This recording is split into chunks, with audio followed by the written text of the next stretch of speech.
Hello students, welcome all of you to the class of Indian Economic Development, and we are continuing with the session of employment and employment. This is session 2 of that chapter. In the previous chapter we have discussed about the employment, about the workers, type of workers, with various concepts in respect of labor supply, labor force, workforce, and we have categorized the workforce into self-employed and hired workers. We come to know about casual laborers also, regular workers also, right? So we deal with the several concepts, and now this time we have come up with the sectoral distribution of workforce, which we also call it as occupational workforce.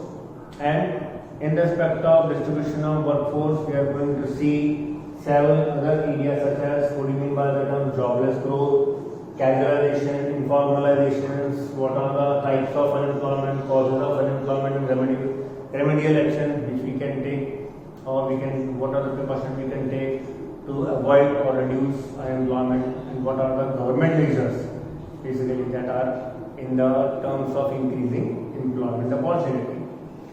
So in respect of sectoral distribution that we are talking about, we have categorized the sectors into three, that is primary, secondary and tertiary, or we can say agriculture, manufacturing and service sector, and other ancillary units.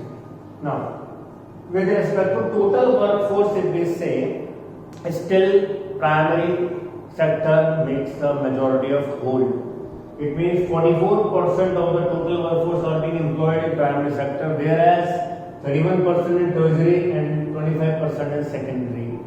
Two contrasting views in this.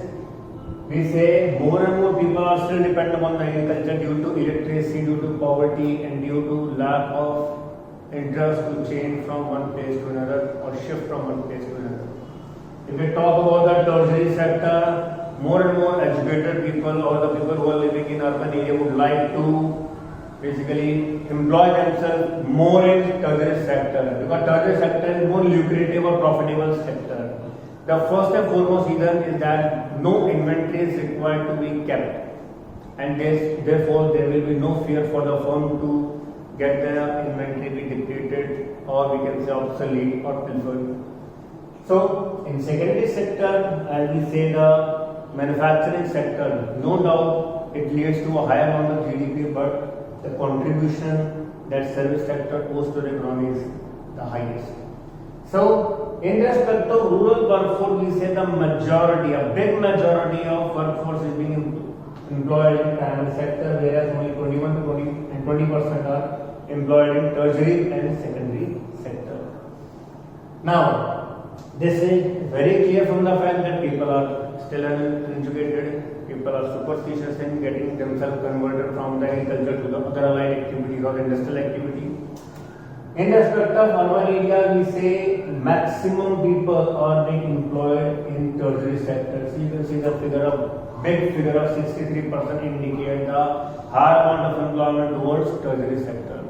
As I told you, that the tertiary sector being the most lucrative sector for firm also, for the salary holder also, since he's getting the good amount of salary in that too.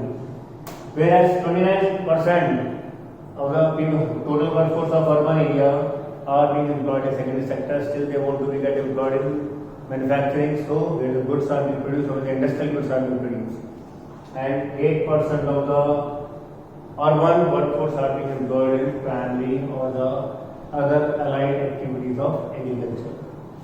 Now, coming to male and female version, this is basically the data that has been published in accordance with the 2017 and 18 published data of Ministry of Labour and Employment, right? Where this data that we are talking about, it has been published in the year 2009 and 10, right, by the ministry. So we can say with respect to male workforce are still primarily employed in primary sector, whereas majority of female workers are still employed in primary sector. It means the primary sector keeps a hold over the male and female employment of workforce. Now, in respect of secondary sector, 36% are male and only 15% are female workforce that have been employed in industrial or secondary sector. In respect of tertiary sector, see, females are more secure to work in service sector since they get a good amount of opportunity to work over there, to security also, as well as higher potential to growth themselves. It means we can say in the respect of tertiary sector, the females are having a higher opportunity to grow with good amount of security, right, to rise and prosper in their career. So in respect of male, females are basically dominating in accordance with the level of total.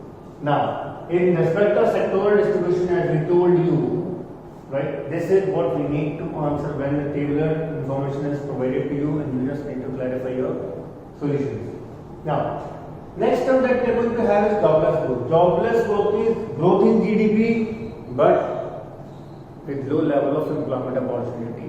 Why this happens? When there is an extensive use of capital intensive technique, or we can say high use of machinery or high-end technology. So basically, few other points that we need to elaborate or brief it. High-end technology and machinery use, low employment level, obvious. High output, low wastage of resource and time, economies of scales and high profit margin.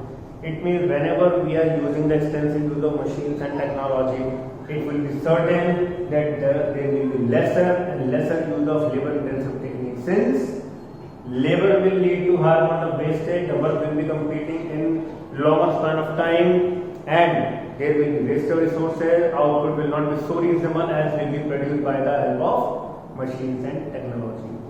So these are the basically few points by which we can say that growth is being asserted in the economy, GDP will be shown as a rise, but with the less or lack of employment opportunity, we can say it will be known as jobless growth. So this is what the few features of the jobless growth. It means it has a benefit also, it has a disadvantages also. In India, preferably we are having the disadvantages much than advantages, since there will be a mass of people who will be left unemployed if we are adopting this technique of production. Moreover, students, what is coming in future years, in the near years, we are going to see an inbuilt technology of artificial intelligence that is going to make more amount of people to be unemployed, since people will be get work done with the help of androids or robots. They will be able to do work much faster, much convenient, and with much security. There will be no issue for the human labor to have a fixed working time, because androids and robots can work for even 24 hours also. They need to be charged with their batteries, and then they can do as much as we want.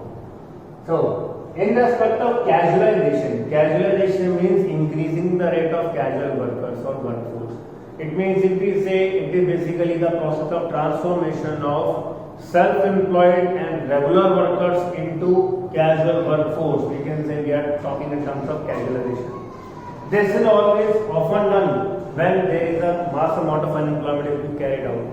For example, in the present scenario of pandemic that we are suffering and we are under a state of lockdown, there will be a rising state of casualization that we are just seeing these days today. No? So it means if we are talking about casualization, more and more self-employed, more and more people who used to be small traders, small retail houses, right? Who are running the small retail houses, kirana holder also, now they have shunned their shops and retail trade. Now they are treating themselves as poor or in the line of poor. It means they are shifting from their regular workforce of self-employedship to the casual workforce. Since I told you earlier also, in the previous session also, 1 out of 4 at the present scenario has become unemployed. So if we come to more, there is another term that is known as informalization. Informalization again is the process that concerned with the transformation of formal sector workforce towards informal sector workforce. It means formal sector is a sector that is also known as organized sector, where more than 10 employees are being placed or under employment, right, and with their proper social security benefits. Whereas there is no such social security benefits in informal sector, and less than 10 of workforce are being employed under that sector. Now, again I say, in the arena of this pandemic, we are undergoing more informalization since the producing sector or production houses are under severe lockdown. So it means the workforce is getting empty and the people are more shifting towards informal sector. It means the concern or a firm or a producer who was having more than 10 laborers at the time, now they are having less than 10 laborers to work to start the production houses. It means we can say the people are transforming their formal sector into informal sector, and that is not good for the economy, specifically in India. Now, if we are coming more towards this, now we just need to see the type of unemployment. There are few types of unemployment that we need to see. First of all, disguised employment. Disguised employment is a form of employment where the people more than capacity are being employed in a particular place, region, firm or agriculture farm. Preferably, it is being seen in agricultural sector more. Now, if I say in a particular place of occupation, if there are 5 workers are to be required to be placed, and we have placed 15 workers, we can say there is a disguised unemployment, since the worker will be paid much less than what they deserve. So, disguised unemployment is a form of unemployment where more than capacity the people have been employed and they are paid much less, or even they are not being paid for their level of services. Now, if we talk about seasonal unemployment, seasonal employment is a term or is a form of employment that indicates when the season or the occupation has become completed or done, or the work for which the labor has been appointed and the work has been accomplished. The purpose of that accomplishment will lead the workforce to be unemployed. It means if we talk about a particular farm or a particular crop that takes around 3 to 4 months to be grown, and for this purpose when we have employed around 50 laborers, after 3 to 4 months all the labor will be unemployed. That will be termed as seasonal unemployment. Right? Seasonal unemployment is a term that we indicate that the workforce will get unemployment as and when the season get accomplished or the work get accomplished. Right? Industrial unemployment is the amount of unemployment where more and more illiterate people who would like to migrate from rural area to urban area and search for the job in industries, if they are lying vacant or if they are idle, basically not being employed, they will be termed as industrial unemployment, since they would like to work in an industry but due to overpopulation or excessive workforce they cannot be employed and they had to be unemployed at that during time. Educated employment is concerned with the educated professional qualified people like us. It means if we are increasing the number of chartered accountants, doctors, engineers, lecturers, right? We can say such amount of qualified people, if not placed appropriately and properly, that will lead to the amount of educated unemployment. It means this segment of mass of qualified people of workforce need to be placed. Now, if they are not being placed, it will create a serious problem and challenge to the Indian economy.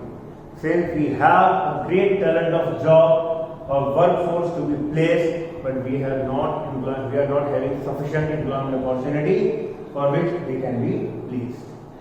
Now, open economy. Open economy is a general term where we can say all those people who are willing to work and qualified for the work but didn't get the job. It means there is an open-ended mass of unemployment that is prevailing in both urban area also and rural areas also. Cyclical unemployment is basically that form of unemployment that is being caused due to occurrence of trade cycles. It means when there is a recession or depression, mass amount of unemployment will occur, as we can see in this arena of pandemic. Right? So I say cyclical unemployment is that amount of unemployment that occurs due to cyclical change of trade, or we can say due to the occurrence of trade cycle. And we have 4 regions or 4 stages of trade cycles, that is growth, right? That is boom, then recession, and then depression. Fine. Now, if the employment occurs due to these cyclical changes, we can say we are terming it as cyclical unemployment. Now, structural change. If a concern or a producer or a firm makes certain changes in their own production house, and if they want to shift from labor intensive technique to capital intensive technique by the employment of more machines and computers, we can say such structural transformation will lead to structural unemployment, and the mass amount of labor, mass amount of workforce will get unemployed. Now, underemployment, it means if we know that the person who is capable to work for 8 hours and if he is given the job of only 4 hours, it means what we used to be termed as part-time job. If the person has been given the part-time job, although he can work for 8 hours significantly, we can say he has been underemployed. Or the term of unemployment will be termed as underemployment. So these are basically the forms of unemployment that we have catered to. Now we say what are the relevant causes. There are many causes for the unemployment to be occurred. Number one, low economic growth. Low economic growth is a major cause for unemployment. It means when we are not having a good amount of goods and services or industrialization or infrastructure capacity, we can say when Indian economy is not on a rise, it will be certain that there will be less amount of employment opportunities to be generated. Right? So slow economic growth is the first major reason by which we can say it will lead to unemployment. Second, population explosion. There is a big population explosion, and that is the main reason why India is said to be the second largest populated country in all over the world. The area is same. The area is same when we are having the less than 30 and 20 crore population. The area is same when we are having 1.3 billion population today. It means the population has risen to many extent, and for this there is a large amount of people who are just lying vacant, who are not being employed significantly.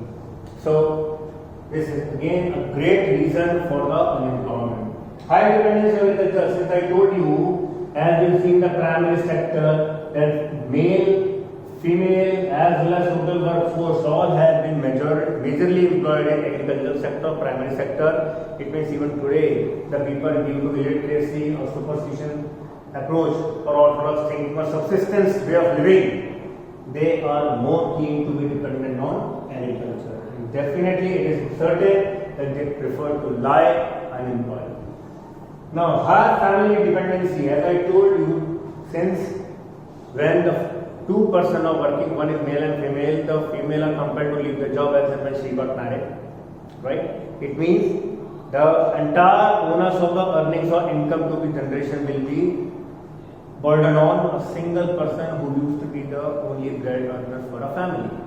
So we can say there is a high family dependence. Again is the reason for increasing number of unemployment. And that's the reason why we are just leaving a great significant community mass, that is women, that should be employed, by which we can say the economy of India can be raised.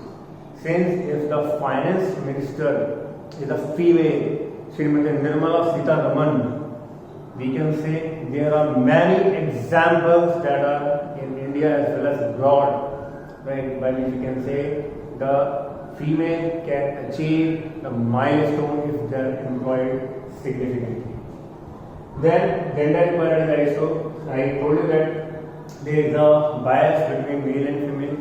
Boy used to get education, girl used to prefer to stay at home. She used to do all the household works, right from clean the utensil to the cleaning the house and washing the clothes even, right? And as and when she reaches to the age of marriage, she is married, then she is just sent home, and she was treated basically as a burden over the family. And in actual, it should not be done. The child marriage and the female's death and female foeticide is basically the thing that are basically the curses on our Indian economy, on our Indian society. Now, regional disparity, there is an unequal, basically you can say, development between rural areas and urban areas. Urban areas are basically developed much more in terms of every infrastructure sources, right? Whereas in many regions in India that are behind basic development too. It means they are not having proper electricity, they are not having proper water facility, even proper clean water facility. They are not having proper roads to move on or to basically facilitate the bridge between rural and urban area. So we can say still now we have a regional disparity since there is a difference between the development of urban and rural region. And that's why there is a reason that rural regions are still backward or behind urban. Low education and infrastructure growth. In India, the education scenario is still low. We have opened so many schools, thousands of schools we have opened so far. Lakhs even we can say, but still the education criteria, education performance is not suitable. Even we can say there are several schools where the teachers do not know even who has written the national anthem of India, what is the capital of India, and there are very small questions to be answered and these people cannot answer since our major dent on education has been given by the reservation system. That is a system that we made that has given the employment to all those people who are basically not capable of being employed for the post of teachers. Teacher is basically a person who must be having a great sort of knowledge. So if we say about low education infrastructure, we can say if the doctors are incapable or doctors have been made through reservation or the teachers have been made through reservation or appointed through reservation, you can easily judge what will be the scenario of the school or the hospital or the clinic that they are going to handle out. Since the education should be very proper and if it is not proper, it will result in cuts. So as I told you, infrastructure growth means there is no much development in respect of social and economic infrastructure. It means we have not inbuilt villages with proper communication, power, right, means of transport, as well as we have not inbuilt them with proper school or education, healthcare system, right, as well as proper accommodation. So that's why our India is left behind several ways when we are having low level of education and infrastructure growth, and that is a concern for unemployment too. Then no low mobility of labor.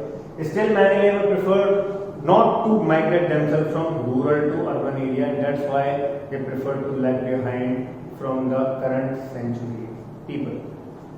Then low savings and investment. There is a very less amount of saving being employed in rural areas. We can say for increasing the employment opportunity, we need to build more and more industries, factories, services, houses, and regions. So that we can say if we are making productive amount of savings and investment, we can increase the level of employment opportunity at any time. Then low SSI pottery industry. Whatever be the performance of small scale industries and pottery industries up till now was not up to the mark. Since we have given the privilege of giving them particular license and we have restricted big firms to enter into the field, despite the fact these firms, these companies have not shown the significant achievement what we would have been expected.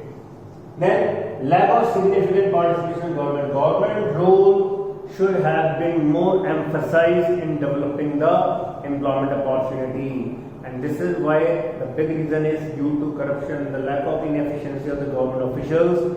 The government has been an insignificant participant in the development of rural regions or industrialization in rural backward regions, or we can say to develop more agricultural infrastructure so that such sector could have been grown much higher. And it is always said that the developed countries are those industries where the industrial sector has been developed much, or we can say to the higher extent.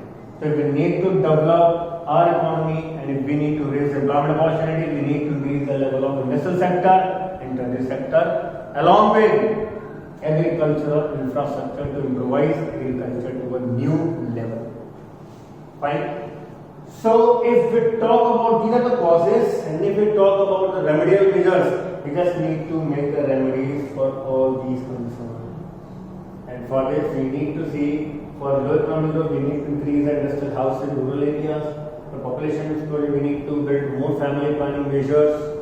For high demand agriculture, we need to strengthen more secondary and tertiary sectors so that people must be more leveled for these sector or sectoral jobs. Right? we must need to reduce the dependency and higher family dependency also, and we need to make more gender equality. It means we need to promote the education of female and job for female. We must give a proper reservation on the basis of efficiency for the females. Regional disparity must be reduced by developing more rural regions as compared to urban. More education houses, preferably universities and colleges, must be opened in the area of rural regions, so that they may also be get the good qualitative knowledge and education which the urban area students are getting. Then, low mobility of factor.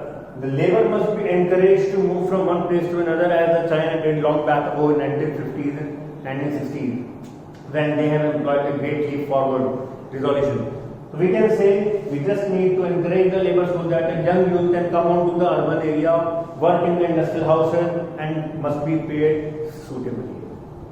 Then there is a great need to increase the saving and investment opportunity so that we can build more capital formation that will lead to the accumulation of more fixed assets and inventory. Lower SSI in modern industries, it means the proper subsidies, proper training, proper development growth opportunities must be provided to the owners of SSI and modern industry so that they may be able to handle their firms more significantly, so that none of the SSI or cotton industry must be shut down, leading to higher level of unemployment. Since we know that these are the firms that cater to the mass amount of employment opportunities, because they use labor intensive technique extensively. Lack of significant, if we talk about government participation, there is only one source that can lead to higher amount of expenditure, that is government. The only one source that can lead to higher amount of employment opportunities, that is government. The only one source that can lead to the contribution of equal development in all over the regions of India, that is only government. We need to increase and strengthen the role of government. So the remedial action must be able to improvise all these segments. Coming to government initiative, the last thing that we need to know, there are several poverty alleviation programs that government has established that we have already discussed with you in the chapter poverty.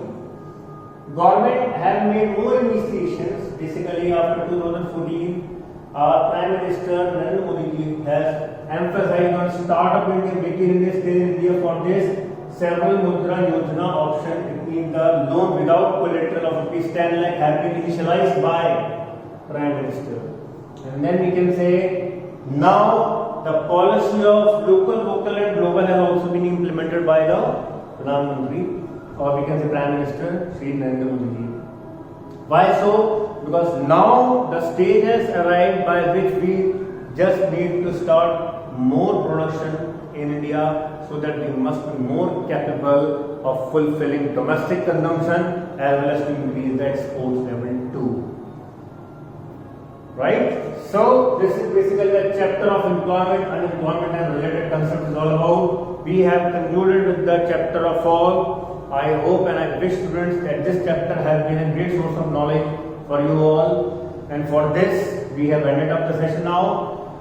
We are going to bring the next session for infrastructure very soon. Till then, thank you so much for joining us. Till then, stay safe, stay happy, stay alive, stay healthy. Thank you so much.